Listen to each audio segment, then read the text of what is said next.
بشر بن حکم نے بیان کیا، کہا میں نے یحییٰ بن سعید قطان سے سنا، انہوں نے حکیم بن جبیر اور عبد الاعلی کو ضعیف قرار دیا، اور اسی طرح یحییٰ نے موسیٰ بن دینار کو بھی ضعیف قرار دیا اور کہا اس کی بیان کردہ حدیث ہوا جیسی ہے، اور موسیٰ بن دہقان اور عیسیٰ بن ابی عیسیٰ مدنی کو بھی ضعیف قرار دیا، کہا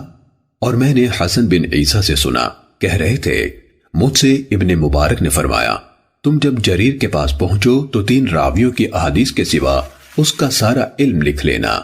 عبیدہ بن معتب، سری بن اسماعیل اور محمد بن سالم کی احادیث اس سے نہ لکھنا۔ صحیح مسلم حدیث نمبر 92۔